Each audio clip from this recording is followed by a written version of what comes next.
సుభాష్, ఎలా ఉన్నావు? బాగున్నాను లోకేష్, నువ్వెలా ఉన్నావు? ఈరోజు అన్న మరియు జోకుల పండుగ జరుపుకుంటున్నాం. అవును, వారిద్దరూ పవిత్ర కన్యమరమ్మ గారి తల్లిదండ్రులు.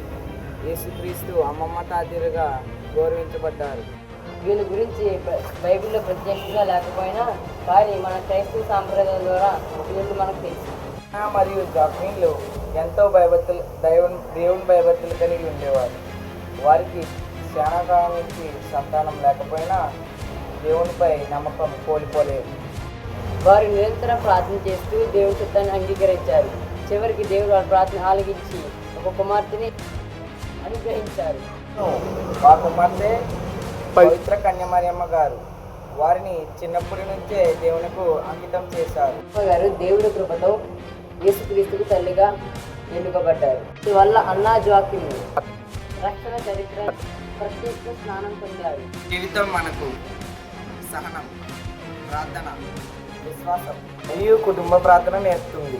ప్రతి సంవత్సరం జూలై 26న అన్న మరియు జోక్యుల పండుగ జరుపుకుంటున్నాం.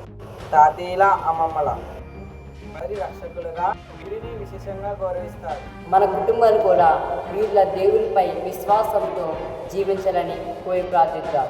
ఈ వీడియో మీకు నచ్చినట్లయితే లైక్ చేయండి, షేర్ చేయండి, సబ్స్క్రైబ్ చేయడం మాత్రం మర్చిపోకండి. మరో ఎన్నో పునీతులు జీవితాన్ని తెలుసుకోవడం కోసం మన తెలుగు క్యాథలిక్ వాయిస్ని ఫాలో చేయండి. దేవుని ఆశీర్వాదాలు కుటుంబాలపై ఉండును గాక. ఆమేన్.